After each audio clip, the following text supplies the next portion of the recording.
Okay, so what's up everyone? So today's episode will talk about gathering and stuff.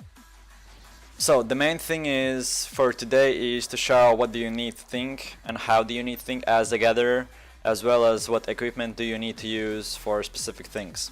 So first of all, I am a skinner, so you can see I use full skinner gear. I try to right now use 6.1, sometimes 7.1 bag. So bag is one of the most important things. The better you bag have, the more carrying capacity you have. As well as you always need to have the gear that you can wear the maximum. So if you are tier 6 tool, you are able to use tier 6 tool, you need to have tier 6. Of course, like if you have a lot more money and you want to survive more, you can also use 6.1 or 6.2 skinner gear sets. I have seen few people do that, but mainly it doesn't really matter. Only thing that adds is a bit more health, a bit more energy, but doesn't increase anything. So as well as of course you need to use the maximum tier pies. Like I know guys, this seems like 3 or 4,000 a piece, but whenever you get really high, you will see that whenever you have at least one more proc, that 5,000 can just pay off like in 1 or 2 seconds. So if you get one more proc from a flat 6, or like no, it would be like 5 procs from flat 6, or like 1 proc from 6.3 or 6.2, you already double your money by just using pi. As well as you can use gigantic potions. That's my mainly for now preference. Or also you can use the healing potions. Healing potions more that you feel that you a lot of times can escape, but you don't have enough health to survive. Or gigantic potions whenever you feel that you cannot even escape, then right away pop the gigantic potion. So, let's start with how I would escape if randomly someone would want to attack me right now.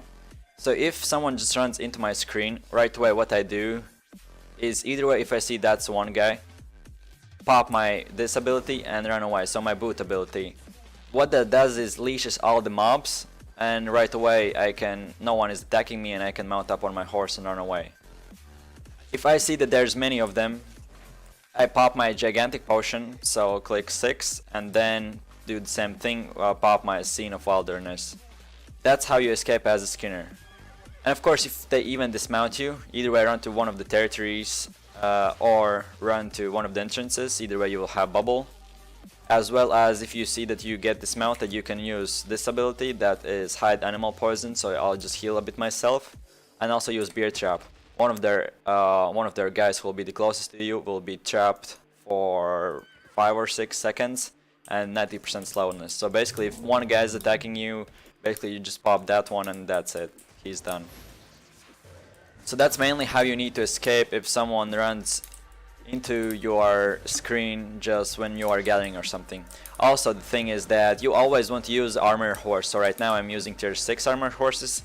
They're even getting cheaper and cheaper. If 2 people would try to dismount me and would mess up or something, they couldn't even, 2 people wouldn't be able to dismount me, only 3 and plus. So you always want to use tier 5 armor horse if you are just starting out, and tier 6 armor horse if you're more advanced. I would say like when I will get tier 7 tool, I will use tier 7 armor horse, so just keep like the progression. So right now I'm using all 6 equivalent. When I get to 7, I will use 7.1 bag, I will use 5.1 or 5.2 double blade staff and better horse. As well as you can also progress and use better healing potions or gigantify potions. Just depends on you. Because after tier 7 and 8, the gear is really expensive, so you definitely always want to escape and win. As well as if you are not a skinner, I would really definitely recommend you to use either way double bladed staff or bloodletter. Bloodletter has the highest mobility, so he will always be the fastest. If I would want to kill double bladed, I wouldn't be able to do that only by myself.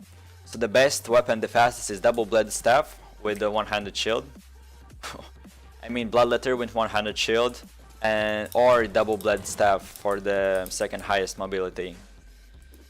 So that's about weapons. Of course you can, like, sometimes if you're skinner you want to power level up your gear, you can use just your normal attacking gear. So if you want to do gather ganking, that means that you still do gathering just without your skinner gear, and whenever you see someone you can kill him and attack him.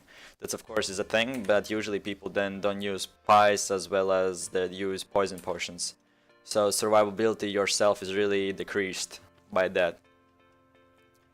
As well as if you're a solo player and you're gathering in high outlands or low outlands, I would say if you are without guild, try to gather in low outlands. So basically in one of these areas, so whatever you are. So if you are ore gatherer, gather in this biome, in snow biome. If you are a cloth gatherer, try to gather in this biome, that's swamp biome. If you are a leather gatherer, try to gather in desert, and if you are a wood gatherer, try to gather in forest. Of course, in every zone there's 3 different materials, so right now you can see there I can gather cloth, leather and ore, but mainly the zones are meant for, the desert's mainly meant for skinners, because you can see how many of them, how many animals are here. Snow biomes are mainly meant for ore, and you will see a huge amount of ore. I would say definitely whenever you get tier 4, and try to come to black zones, either way low, mid or high outlands, depending on you if you have a guild or not. Remember that if you are even a solo player that cannot, like, who wants to gather in high outlands but don't have any territories or even a guild, just be careful. Try to stay in the portal areas. So like if I wouldn't be without guild, I would try to gather here. So you can see here's a portal, so whenever someone starts attacking me I can run into the portal. As well as I can run into the war camp, and war camps also is like your private bank, which you can store things, and I will be able to get them. As well as I see that there's 2 entrances, so whenever I enter one of those entrances I instantly have a bubble for a half a minute or minute. So that means that they will not be able to attack you for a half a minute or minute. Right away you can mount up and just run away. So those are main things to be as a gatherer. Of course you need to think.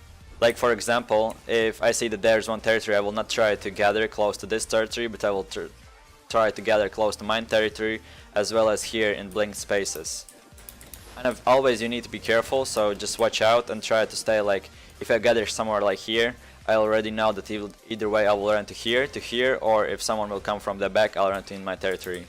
So always, whenever you need to think about escaping route and try to look at the map.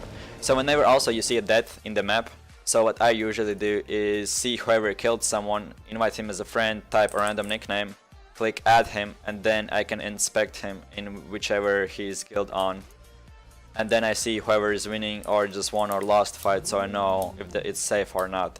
As well as look out from bubbles. If there would be a huge red circle around, it's called bubble.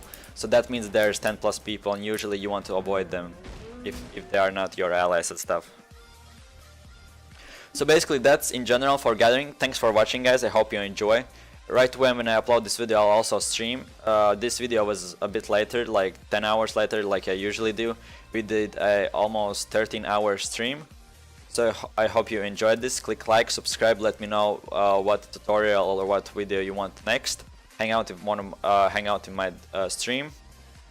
And I guess I'll see you around. Peace everyone.